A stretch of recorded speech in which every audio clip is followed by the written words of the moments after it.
আসসালামু আলাইকুম রহমতুল্লাহি বারাকাতুহু। কেমন আছেন আপনারা সবাই? যে যেখানে আছেন ভালো থাকেন, সুস্থ থাকেন এই দোয়াই করি। জলবায়ু পরিবর্তনের ফলে সারা বিশ্ব জুড়ে সৃষ্ট তাপাবহের কারণে দাবানলের মতো গরম পড়ছে। মানুষের মতো প্রাণীরাও এই গরমে অসহ্য ছটফট করছে। এই গরমে ভালো থাকতে বলে আপনাদেরকে কিছু পরামর্শ দিচ্ছি। আপনারা নিজেদেরকে ভালো রাখবেন, সুস্থ থাকবেন। দেখতে থাকুন, আমার চ্যানেলের সঙ্গে থাকুন। প্রচুর শাকসবজি খান এবং সেই সঙ্গে চর্বিযুক্ত খাবার পরিহার করুন। কাঁচা আম 12 টাকা আর কাঁঠাল কত? 10 দেড়হাম।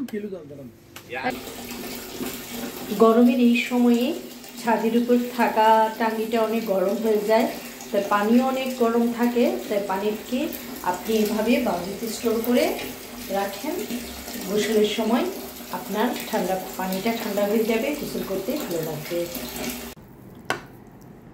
ফ্রেশ জুস খান।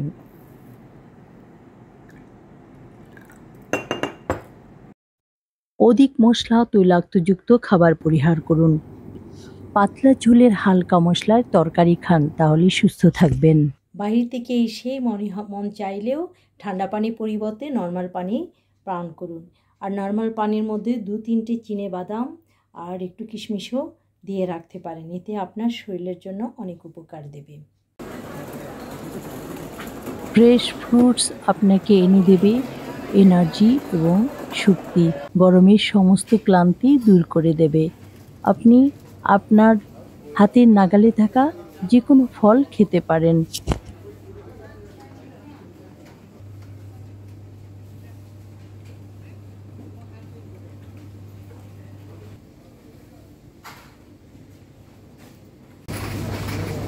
রসালো ফল খান, বেশি করে সালাদ খাবেন, সেই সঙ্গে বেশি বেশি পানি খাবেন।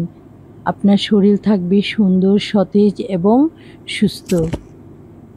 আমি যখন বাসা থেকে বের হই, স্পেশালি দিনে, এখন এখানে 50 ডিগ্রি উপরে গরম পড়ছে, কখনো 48, 47।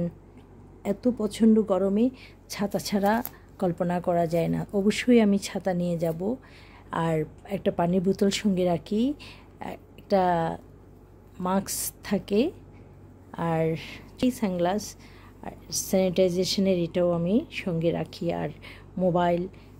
সুতরাং আপনারা যখনই ঘর থেকে দিনের বেলায় এই গরমের সময় বের হবেন, অবশ্যই প্রয়োজনীয় জিনিসগুলো আপনার ব্যাগে সঙ্গে রাখুন।